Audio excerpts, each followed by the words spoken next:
Trump afirma que o Fed deve reduzir as taxas de juros se o mercado tiver um bom desempenho. Tá? E aí a matéria diz o seguinte: Donald Trump disse esperar que o presidente do Federal Reserve reduza as taxas de juros se a economia estiver indo bem. O mais recente sinal de que o presidente está ansioso por um indicado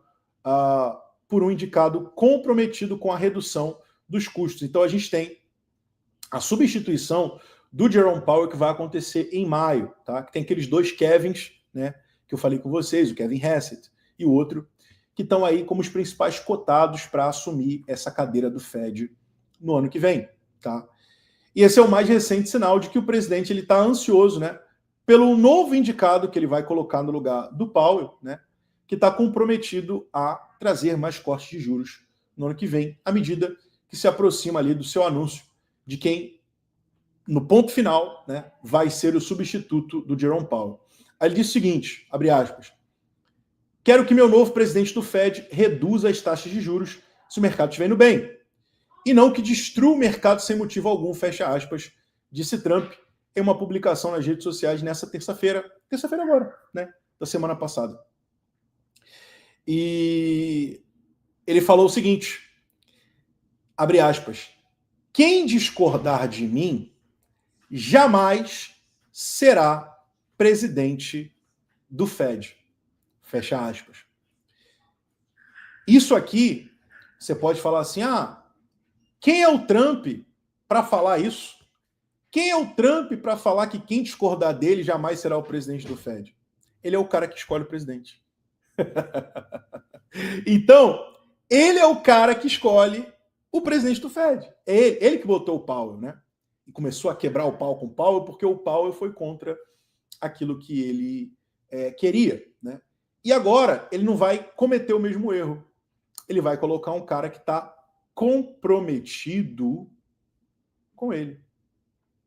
E quando eu digo comprometido, deixo aí uma interpretação para que cada um tome as suas próprias, mas em inglês a gente tem um termo chamado compromise, né, que é diferente de compromisso, né, é você estar em conluio com outra pessoa, né, você ter ali não vou dizer esquema, né, mas você tem um negócio ali, entendeu?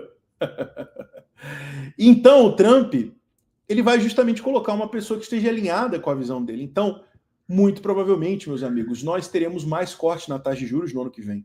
Quando a gente observa a próxima reunião daqui a 29 dias, quando a gente observa aqui as projeções para janeiro, não temos expectativa de corte em janeiro, a gente tem 83% de chance que a taxa de juros se manterá no nível ao qual ela se encontra, mas quando a gente vai projetando isso para outras reuniões, a gente já começa a ver ali que a partir de março o cenário ele já começa a mudar um pouco.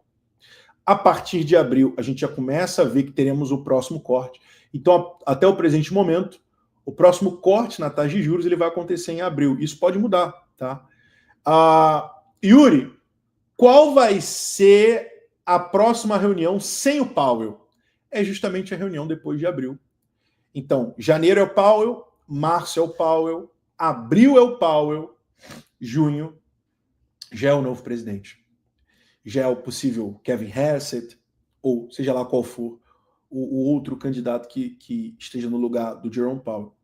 E aí, mesmo se o Powell segurar, Powell segurou janeiro, Powell segurou março, Powell segurou abril. Em maio, vai entrar alguém que vai mudar esse caminho para frente. Principalmente se a economia, como o próprio Trump falou, estiver seguindo um caminho interessante. E aí, a gente volta para onde a gente estava. Então a gente tem o Fed com uma chance muito grande de continuar cortando os juros, e a gente tem um movimento aonde nós vamos fazer uma repetição de 2019/2020, tá?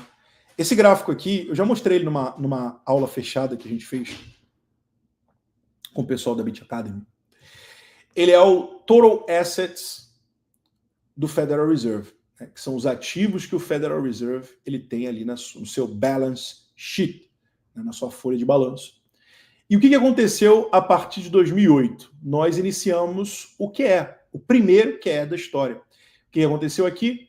Tivemos um aumento nos ativos do Fed, ou seja, quando esse ponteiro aqui ele sobe, o que isso significa? Significa que o Fed está injetando dinheiro.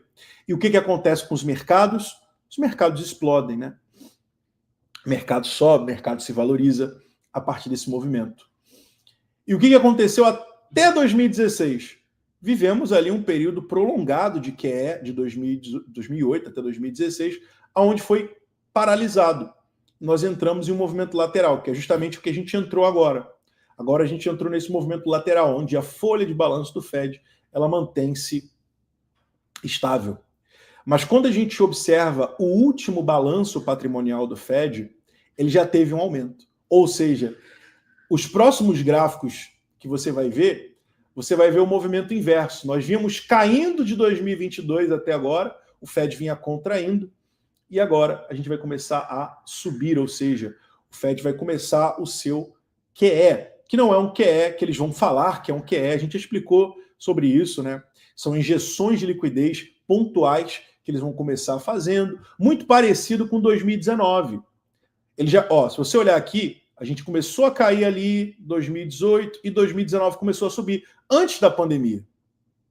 Esse movimento que você está vendo aqui, ele começou antes da pandemia, foi impulsionado na pandemia. Mas se você olhar aqui, será que dá para dar um zoom maior? Se você olhar aqui mais de pertinho, ele começou a subir já em 2019, antes de 2020, ou seja, e o Fed falava que não era QE, né? Não, isso aqui não é QE, não, a gente está só ali, tal, e estava subindo. Aí veio a pandemia, aí que o negócio subiu enlouquecidamente. E se você viu o Bitcoin em 69 mil, naquele período, né, 2020 para 2021, se você viu Solana batendo 200 e pancada, Ethereum superando ali 4 e pancada, 5 mil, é por causa disso aqui.